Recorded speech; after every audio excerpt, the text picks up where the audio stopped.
arkadaşlar nereye geldik? Tabii ki seyir yerine. Size en güzel burada gösteririz. Bakın burada yüzlerce piknik alanı var belki. Burası biraz daha hareketli ama çok güzel. Bakın manzara böyle. Harika ya. Çok beğendim. Sen de mi beğendin? Beğendim. Gerçekten beğendim. Dur hadi beraber çekilelim. Hem selfie, iki iş birden. Kim basıyor? Basıyor mu? Ben de çekeyim selfie. Suyunu alıyor mu? Çok güzel çıkıyor. Hı. Tamam kuzum. Bir tık geri git, suyu biraz daha alayım. Hadi. Bir tık daha geriye gideyim. Saçım mı kabardı?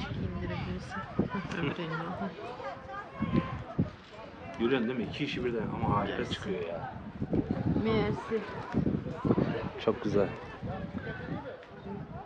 Ya bakın arkadaşlar, hava serin olmasına rağmen insanlar gelmiş. Çok güzel vakit geçiriyorlar. Helal olsun Beyşehir Belediyesi'ne. Bilmiyorum hani tek onlar mı yaptı ama. Çoluk çocuk hava almaya geliyorlar ya. İşte İç Anadolu'nun da özelliği bu. Burası özellikle seyir yeri. Hani özellikle orada durmadım kahvaltı yapmak için.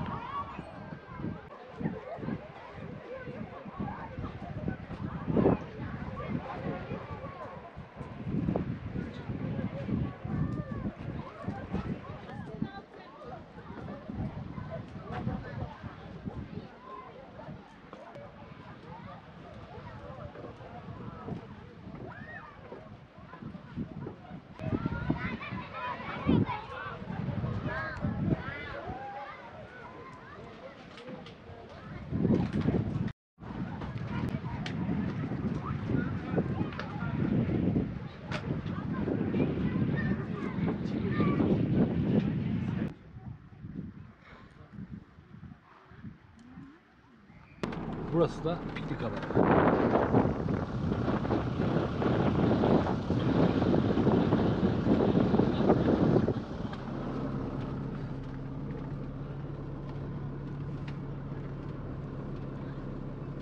Burası güzel esiyor da. Şimdi burada normalde kahvaltı yapacaktık ama şöyle diyeyim, her yer dolu, masalar dolu. Tabii ki bizim insanımız biliyorsunuz 2 kişi gelir ama 4 kişilik masa kapatır. 6 tane masa, işte biri montunu koymuş, biri bilmem neyini koymuş. Kafalarına göre işte gölge nereye gelirse ona bakıyorlar ama yani olmaması gerekiyor.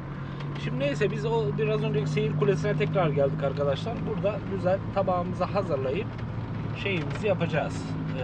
Çekimimizi yapacağız. Bak insanlar oturmuş orada.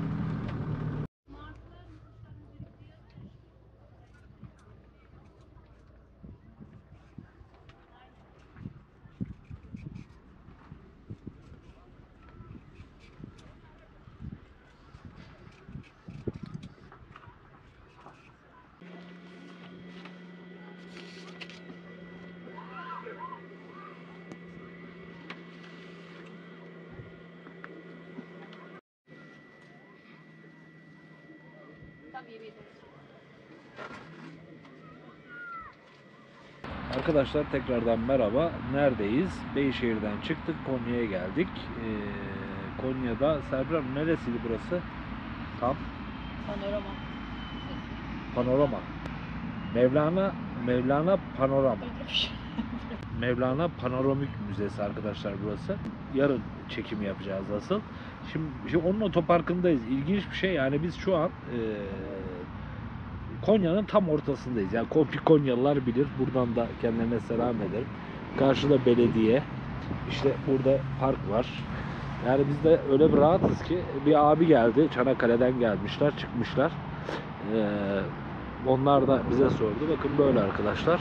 Panorama Konya Müzesi. Bu arada bulutlar harika duruyor. Kocaman bir otopark. Yani izin aldık. Dedik hani böyle kalabilir miyiz? Dediler birkaç güne kadar kalabiliriz. Birkaç günden fazla kalmayın dediler. Biz de hemen bohçamızı attık.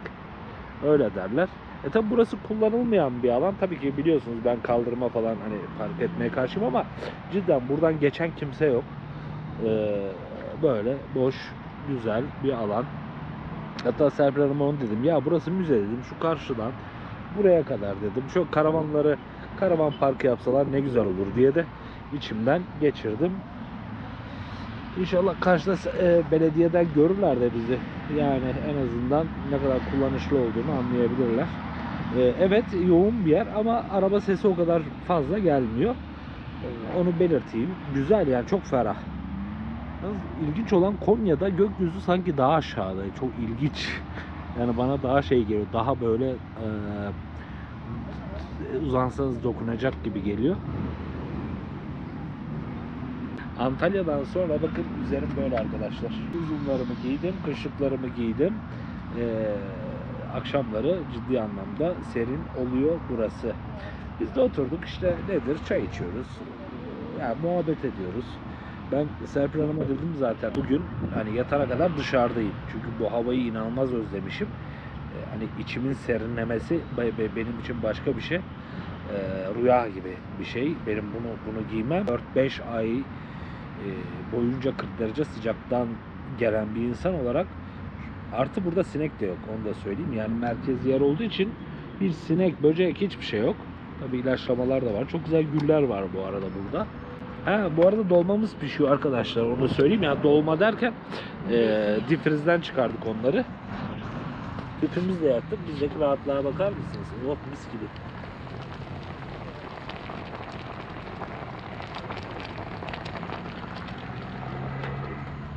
Tam kapatıyorum serp kapağı.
Arkadaşlar günaydın. Neredeyiz? Tabii ki aynı yerdeyiz. Yani Mevlana Panorama Konya Müzesi'ndeyiz. Tabii Konya deyince akla hemen Mevlana geldiği için tabii Konya ile Mevlana artık iç içe girmiş durumda. E, Saat şu an herhalde 6'ya geliyor. Güneşimiz çok güzel doğmak üzere. Harika bir görüntü olacak. Ben de onu yakalamaya çalışacağım. Gece burada geçirdik. Önde de bir abimiz, ablamız geldi. Onlar da Kapadokya tarafına gidiyorlar. Onlar da geceyi burada geçirdi. Hatta sordular bana burada kalmaya izin var mı? Dedim biz görevliye sorduk. Bir iki gün kalabilirsiniz dediler. Çok geniş, güzel, hoş bir yer. Yani dediğim gibi mesela evet orada bir Mevlana karavan kampı değildi. Hani otopark gibi düşünün. Ama çok hoşuma gitmedi. Yani açıkçası tam yolunu da bulamadım ama uzaktan gördüğüm kadarıyla öyle aman aman bir yer değildi. Burası daha güzel. Yani şu izahı bir karavan olarak yaparlarsa hem şehrin görüntüsü güzel olur. Çünkü arkadaşlar buraya gelen yani karavancılar zararsız tabii, gelip de burada aylarca kalmayacaklar. Yani 2 gün 3 gün kalıp işte gerekli yerleri ziyaret edip gidecekler. Sonuçta şehir ekonomisine katkıları var. Katkısı olmasa da yani illa bir şey beklemeye gerek yok. Bir çıkar beklemeye gerek yok. Ama şunu belirteyim. Konya çok çok güzel bir şehir. Yani cahilliğimi bağışlayın. Ben Konya'ya ilk defa geliyorum. E, Bu kadar güzel bir yer olduğunu açıkçası bilmiyordum. Bütün şehirlerimiz güzel, evet, ama e, böyle gezdikçe insan daha farklı anlıyor. Belediye çok çok iyi çalışıyor. Her yer tertemiz. Sosyal aktivite çok çok fazla. Parkları, bahçeleri, yeşil alanları. Çok yeşil bir yer. Onu baştan söyleyeyim. Cidden yeşil bir yer. Daha geleli işte Beyşehir'i saymayalım. Yani zaten Beyşehir muhteşem bir yer. O da Konya ili sınırı. Ama merkez olarak düşünürsek e, daha bir gün oldu. İşte bugün Panorama Müzesi'nden başlayacağız. Sonra yürüyerek bu ileride yaklaşık 1 kilometre ileride Mevlana Türbesi ve sanırım Selimiye Camii vardı orada. Orada da yani İstanbul'un Eminönü gibi düşünün, o şekilde. Orayı bir ziyaret edeceğiz. Bu Meram çok güzel bir yer. Yani Meram aslında şeyde kalıyor. Yani dediğim gibi cahilliğimi bağışlayayım. Ben Meram'ı hani böyle daha dışarıda, daha doğal bir yer zannediyorum. Meğerse Meram merkezde kalan bir yer. Meram Bağları diye bir yer var. Burası nasıl diyeyim? Çok güzel bir park yapılmış. Tabii ben orayı gördüm ama girmedim. Yani ben zannettim hani böyle karavanla gidip işte otoparka çekip oraya bir gideceğiz. Bakacağız yani, ben de bilmiyorum. Şimdi sizinle paylaşıyorum. Onun dışında Konya yaşanabilir bir yer. Hatta eşim Serpil Hanım dedi, ya dedi keşke burada deniz olsaydı dedi. Burada da yaşanır dedi.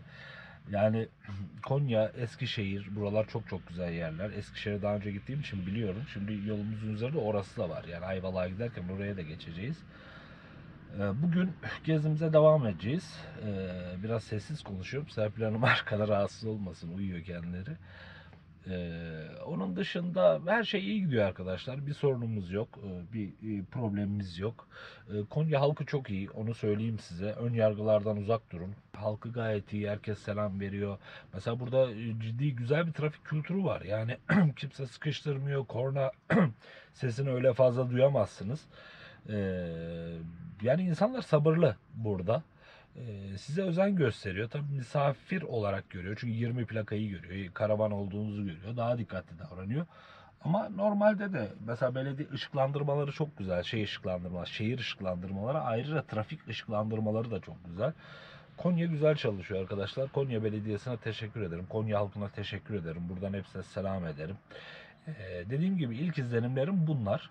Konya'nın şöyle bir özelliği var. Bol çeşmesi var. Evet, yani her yerde, mesela bu kaldığım yerde bile şu tam karşıda çeşmemiz var. Yani karavancılar için su sıkıntısı burada asla olmaz. Alanlar çok geniş, otoparklar çok geniş. Yani her gittiğiniz yerin otoparkı var. Hatta bazı yerler gece kapandığı için izin vermeyebiliyor.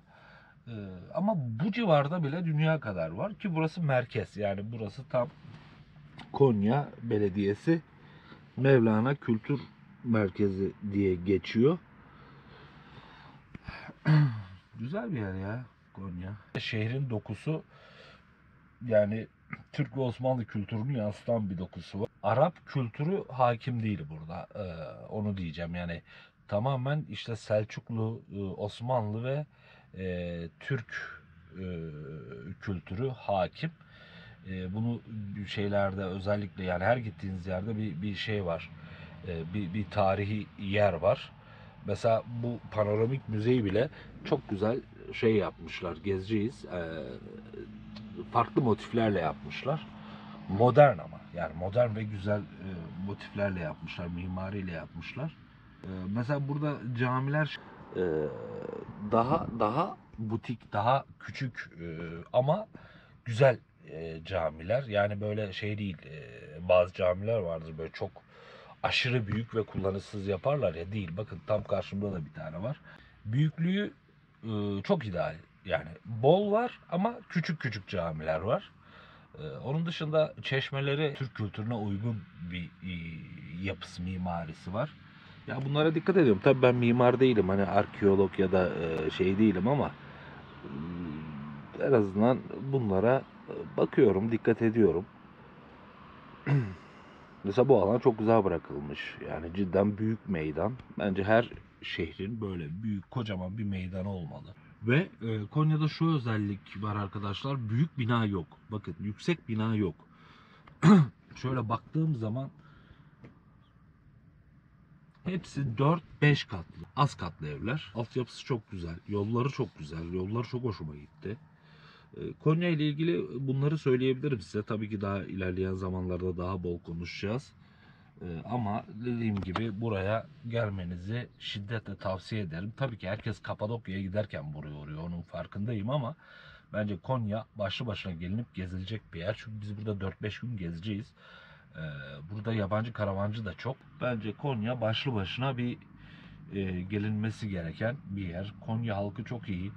İstanbul'dan çok çok iyi. Açık söyleyeyim, İstanbul'dan gerçekten çok çok iyi. Yani zengin bir şehir. Her yönden kültürel, maddi, manevi açıdan zengin bir şehir. Tutucu mutucu yok arkadaşlar, öyle bir şey yok ya. Tutuculuk mutuculuk ne alakası var? Siz tutucu yer görmemişsiniz yani. Burası oldukça modern bir yer. Tabii ki kimse burada hani ulu orta çok garip bir şey yapmadığınız sürece rahatlıkla istediğiniz gibi giyinip gezebilirsiniz. Yani öyle bir ön yargı. Bunlar tamamen ön yargı.